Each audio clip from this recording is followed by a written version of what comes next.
بسم الله الرحمن الرحيم نحمده ونصلي على رسوله الكريم أما بعد فأعوذ بالله من الشيطان الرجيم بسم الله الرحمن الرحيم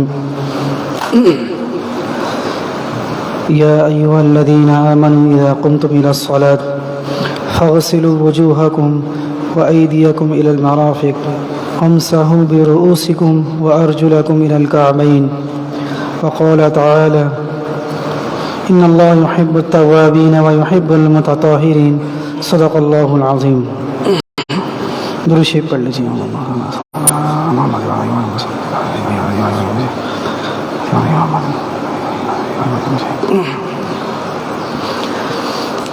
کل جیسے کہ گزشتہ درس میں ہماری بات چل رہی تھی وضو سے متعلق.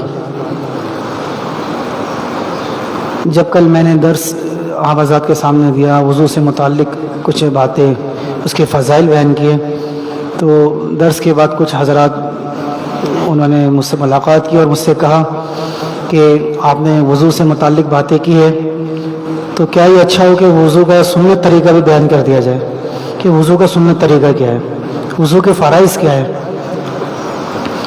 تو چونکہ آج کے درس جو ہے وہ اسی سے متعلق ہے. ابھی جو میں نے آپ حضرات کے سامنے سب سے پہلے تلاوت کی قرآن مجید کی آیت تلاوت کی اس میں اللہ رب العزت نے بیان فرمایا یا ایھا الذین آمنوا اذا قمتم الی الصلاۃ, اے ایمان والو جب تم نماز کے لیے کھڑے ہو نماز پڑھنے کے لیے جاؤ فاغسلوا وجوہکم. یہاں پر اس آیت میں وضو کے 4 فرائض بیان کیے. الحمدللہ ہم سب کو پتہ ہے قرآن کی آیت ہے وذکر فإن الذکریٰ تنفع المؤمنین. نصیحت کیجیے, نصیحت کا کرنا ایمان والوں کو فائدہ پہنچاتا ہے. تو اپنی یاد دہانی ہے حقیقت میں تو سب سے پہلا فرض کیا ہے وضو کے اندر, وہ ہے چہرے کا دھونا. کیا ہے چہرہ دھونا.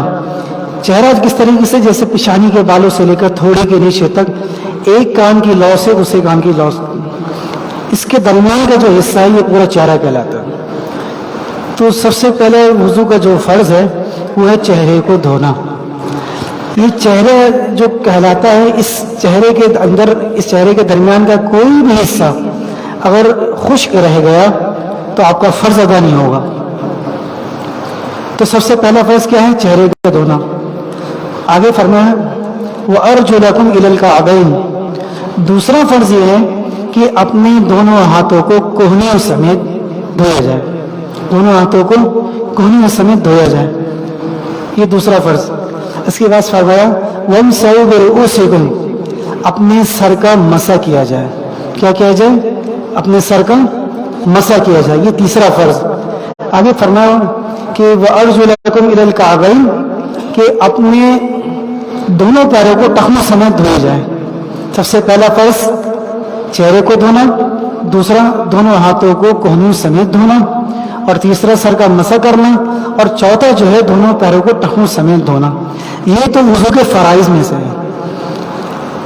اگر ان 4 فرضوں میں سے ادا کرتے ہوئے کسی جز کسی اعضاء کا کوئی حصہ خشک رہ گیا تو وضو نہیں ہوگا, یہ پکی بات ہے. اور جب وضو نہیں ہوگا تو نماز نہیں ہوگی. اچھا یہ تو ہو گئی وضو کے فرائض کی بات.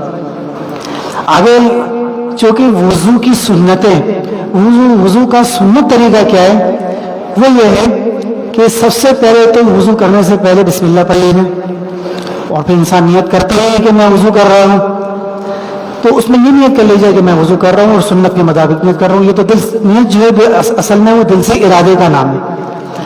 اب سب سے پہلے جب وضو کریں گے تو وضو کرتے وقت اپنے دونوں ہاتھوں کو کلائیوں سمیت 3 مرتبہ دھویا جائے گا. کتنی مرتبہ؟ 3 مرتبہ. اچھا یہاں ایک بات بہت اہم ہے کہ جب ہم عام طور پر وضو کرتے ہیں چاہے وہ گھر کے اندر ہو یا مسجد کے اندر ہو, مسجد کے اندر وضو کرنے میں اور احتیاط ہے, اس لیے کہ مسجد کا جو پانی ہے وہ وقف کا پانی ہے. اگر ہم اس کو ضائع کر رہے ہیں تو ڈبل گناہگار بن رہے ہیں. ایک تو پانی کا ضائع, دوسرا وہ چیز جو ہمیں ایک محدود چیز کے لیے استعمال کے لیے دی گئی ہے اس کو صاف کر رہے ہیں, تو ڈبل گناہ ہو رہا ہے. تو علماء فرماتے ہیں کہ جب ہم وضو کریں تو وضو کرتے ہوئے اس کا طریقہ کار یہ اختیار کریں کہ جب ہم نے نل کھولا، ایک ہاتھ سے الٹے ہاتھ سے مثال کے طور پر نل کھولا اور سیدھے ہاتھ سے ہم سیدھے آ کے چلو میں پانی لیا اور الٹے ہاتھ سے پھر بند کر دیا، پھر ہم نے ہاتھ دھونا شروع کر دیا. تو پورے وضو میں شروع سے لے کر آخر تک اسی طریقے سے عمل کرنا ہے کہ نل کو بند کرتے رہے، وضو کے دوران پانی کا ضیاع نہ ہو، کیونکہ پانی کی یہ اللہ کی بہت بڑی نعمت ہے، اور اس کا ضیاع کرنا وہ بھی وضو کے درمیان، ایک تو ہم نیک کام کر رہے ہیں، سنت پر عمل کر رہے ہیں، اور اس دوران ہم اللہ کی نافرمانی میں مبتلا ہو جائے، یہ اچھی علامت نہیں ہے. تو سب سے پہلے تو دونوں ہاتھوں کو کلائیوں سمیت دھونا 3 مرتبہ. دوسرا یہ کہ کلی کرنا 3 مرتبہ، یہ الگ سنت ہے. جب میں نے وضو کے فرائض بیان کیے تھے اس میں کلی کرنا نہیں تھا، تو 3 مرتبہ کلی کرنا یہ سنت ہے. اور اس کے ساتھ مسواک کرنا، اگر کسی کے پاس مسواک نہیں ہے تو اپنی ایک انگلی جو شہادت کی انگلی ہے اس سے اپنے دانتوں کو مل لے. بہتر تو یہ ہے کہ حدیث میں بھی آتا ہے، اللہ کے رسول صلی اللہ علیہ وسلم نے فرمایا کہ اگر مجھے اپنی امت پر مشقت کا خوف نہیں ہوتا لأمرتهم بالسواک علی کل صلاۃ، تو میں اپنی امت کو ہر نماز کے لیے مسواک کرنے کا حکم فرما دے گا. تو اللہ کے رسول صلی اللہ علیہ وسلم نے مشقت کی وجہ سے امت پر یہ اس چیز کو لازم قرار نہیں دیا، ورنہ یہ سنت بہت مبارک سنت ہے. تو اس کے بعد پھر ناک میں پانی ڈالنا، یہ بھی 3 مرتبہ ناک میں پانی ڈالنا، یہ سنت عمل. اور الٹے ہاتھ کی چھوٹی انگلی سے ناک کی صفائی کر لینا تاکہ کوئی نجاست رطوبت وغیرہ ناک کے اندر نہ رہے. پھر اس کے بعد اپنے چہرے کو 3 مرتبہ دھو لینا. میں نے چہرے کی حدود آپ کو بتا دی ہے کہ چہرے کی حدود کیا ہے. اس چہرے کی حدود کے اندر رہتے ہوئے اگر کوئی حصہ خشک رہ گیا تو وضو نہیں ہوگا، کیونکہ یہ فرض میں شامل ہے. اور اس کے ساتھ چہرہ کے ساتھ اگر داڑھی ہے تو داڑھی کا خلال کرنا، داڑھی اگر گھنی ہے تو داڑھی کے اندر تک پانی کا پہنچانا یہ بھی ضروری ہے. اس کے بعد پھر ہاتھوں کو دھونا. اچھا، ہاتھوں کو دھونے کے لیے سب سے پہلے جیسے کہ سیدھا ہاتھ دایاں ہاتھ استعمال کیا جاتا ہے دھونے کے لیے، اس کا طریقہ بھی یہی ہے کہ جب ہم نل کھولیں تو اپنے ہاتھ میں پانی ڈالیں اور اس طریقے سے ہاتھ کو نیچے تک پانی پہنچا دیں، اور پھر الٹے ہاتھ سے نل کو بند کر دیں تاکہ پانی ضائع نہ ہو. دیکھیں میں بار بار اس وضو کے درمیان یہی بات عرض کر رہا ہوں جو کہ ہمارے بڑے ہمارے بزرگان دین فرماتے ہیں کہ ہم وضو ایسا وضو کریں جو سنت والا وضو ہو، اور وہ تبھی ہوگا جب ہم آپ صلی اللہ علیہ وسلم کے طریقے کے مطابق عمل کر کے وضو کریں گے اور پانی کے اسراف سے اپنے آپ کو بچاتے ہوئے وضو کریں گے. تو الٹے ہاتھ سے نل کو بند کر دیا اور اپنے ہاتھ کو مل لیا. اس کے بعد 3 مرتبہ اپنے ہاتھوں کو دھو لیا بائیں ہاتھ کو، پھر اس کے بعد بائیں ہاتھ کو بھی اسی طریقے سے 3 مرتبہ دھو لیا. اس کے بعد اپنے سر کا مسح کیا. سر کے مسح کے بارے میں کہ سر کا مسح جب کرے تو ہاتھوں کو تھر کر لیا اور یہاں سے لے کر آپ پیچھے لے لیں. اس کے 2 طریقے علماء فرماتے ہیں کہ یہاں سے لے کر آپ انگلیوں کو یہاں پیچھے تک لے گئے، پورے سر کا آپ نے مسح کر لیا، یہ بھی طریقہ صحیح ہے. اس کے علاوہ آپ یہاں سے ہاتھ لے کر پیچھے چلے گئے اور دوبارہ واپس لے آئے، یہ طریقہ بھی صحیح ہے، سنت طریقہ. اور اسی کی ہاتھوں سے اپنے کانوں کا مسح بھی کرے گے. الاذنان من الراس، حدیث میں آتا ہے کان جو ہے وہ سر میں سے ہی ہے، سر کے ساتھ ہی ہے. تو جب سر کا مسح کرے گی تو کانوں کو بھی اس انگلی سے کانوں کا مسح کیا جائے گا، اور یہ انگوٹھے والے حصے سے اپنی کان کے اوپری حصے کو اس کا بھی مسح کیا جائے گا اس کے ساتھ. اور جو ہاتھوں کی یہ حصہ ہے اس سے اپنی گھٹی کو مسح کیا جائے گا. اور سب سے آخر میں دونوں پیروں کو دھویا جائے گا ٹخنوں سمیت. پہلے دائیں پیر کو، اور جب دائیں پیر کو پہلے دھویا جائے گا 3 مرتبہ تو الٹے ہاتھ کی چھوٹی انگلی سے اور پہلے تو پیر کو جب دھویا جائے گا، عام طور پر ہمارا لوگ اس طرح کرتے ہیں کہ جب پیر کو دھوتے ہیں وضو کرتے وقت تو دائیں ہاتھ سے دھوتے ہیں، بلکہ ایسا نہیں ہے. پیر کو جو دھویا جاتا ہے وہ بائیں ہاتھ سے دھویا جاتا ہے اور بائیں ہاتھ کی چھوٹی انگلی سے اس کا خلال کیا جاتا ہے. تو جس طریقے سے دائیں پیر کو دھویا جائے گا اسی طریقے سے بائیں پیر کو بھی دھویا جائے گا 3 مرتبہ. تو یہ تو ہے وضو کا سنت طریقہ. اب حدیث میں آتا ہے کہ جو شخص وضو کے درمیان میں دعا پڑھ لیتا ہے، کون سی دعا؟ اللہم اغفر لی ذنبی، اے اللہ میرے گناہوں کو معاف فرما، ووسع لی فی داری، اے اللہ میرے لیے میرے گھر میں کشادگی فرما، وبارک لی فی رزقی، اے اللہ میرے رزق کے اندر برکت نصیب فرما. حدیث میں آتا ہے کہ جو شخص یہ دعا کرتا ہے اللہ اس کی دعا قبول فرماتا ہے. کہ ایک شخص نے جب ابھی وضو شروع کیا ہے، اپنے اعضاء دھونا شروع کیا، اللہ اس کے گناہ کو معاف فرمانا شروع کر دیتے ہیں. ہاتھ کے گناہ ہاتھ دھوئے، ہاتھ کے گناہ معاف، کلی گری منہ کے گناہ معاف، یہاں تک کہ جب انسان اپنے اعضاء دھو کر فارغ ہوتا ہے، اللہ اس کے گناہوں کو معاف فرما دیتے ہیں. تو جو شخص یہ دعا کرتا ہے، اے اللہ میرے گناہوں کو معاف فرما، وضو کے درمیان کی دعا اس کو یاد کر لیجیے، پڑھنا چاہیے، تو اللہ اس کے گناہوں کو معاف فرما دیتے ہیں. اور جب یہ دعا کرتا ہے اللہ میرے گھر میں میرے لیے کشادگی فرما، تو اللہ اس کے گھر کے اندر اس کی کشادگی فرما دیتے ہیں. اور اسی دعا کے الفاظ کیا ہے، اے اللہ میرے رزق کے اندر برکت نصیب فرما، اللہ اس کی روزی میں برکت نصیب فرما دیتے ہیں. یہاں بزرگان دین سے نقطہ بیان فرماتے ہیں کہ جو شخص وضو کے درمیان میں دعا مستقل پڑھتا ہے اور اس کے علاوہ ویسے بھی پڑھتا ہے، تو اللہ تبارک و تعالیٰ اسے اپنا گھر عطا فرما دیتے ہیں.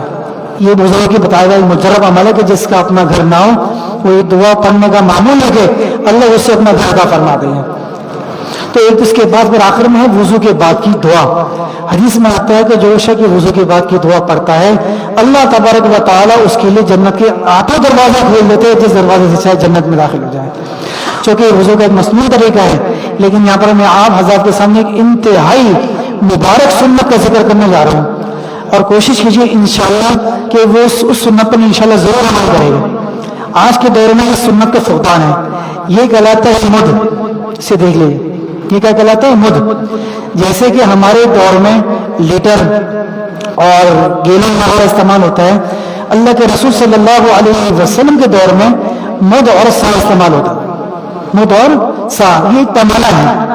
حدیث میں آتا ہے کہ اللہ کے رسول صلی اللہ علیہ وسلم اس مدھ سے میں جتنا پانی آتا ہے اس مدھ کے ذریعے سے وضو فرمایا کرتے ہیں.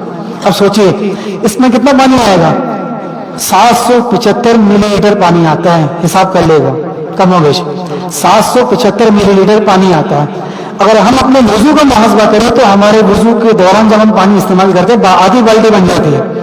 اور اس میں بھی ہمارے باپ اللہ تعالیٰ ہم سب کی حفاظت فرمائے، بیچارے بہت سے ایسے ساتھی ہوتے ہیں جو وضو کرتے ہی رہتے ہیں، وہ پھر بھی ان کا وضو صحیح نہیں ہوتا ہے. اور پھر ایک وقت ایسا آتا ہے کہ انسان وضو کے اندر نفسیات کا شکار ہو جاتا ہے کہ میرا تو وضو ہو نہیں ہے، میرا تو وضو ہو نہیں ہے.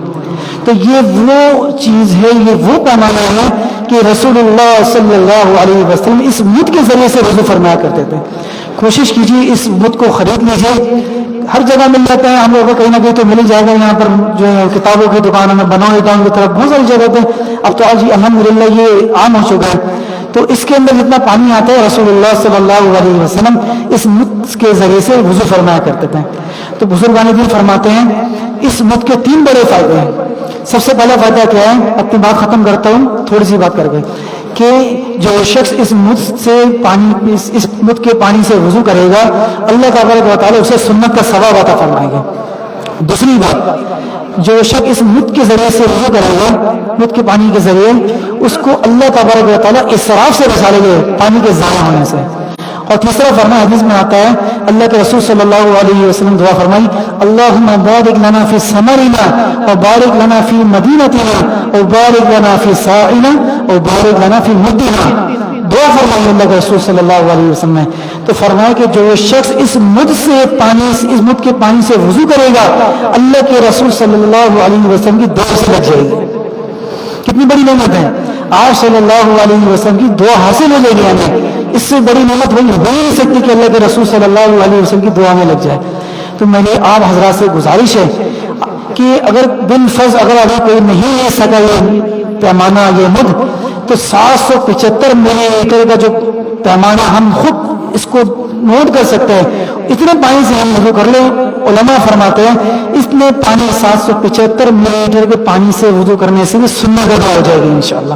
اللہ تعالیٰ سے دعا ہے کہ اللہ تبارک و تعالیٰ حقیقت میں ہمیں ان باتوں پر عمل کرنے کی توفیق نصیب فرمائے اور سنت کے مطابق وضو کرنے کی توفیق نصیب فرمائے. وآخر دعوانا الحمدللہ رب العالمین.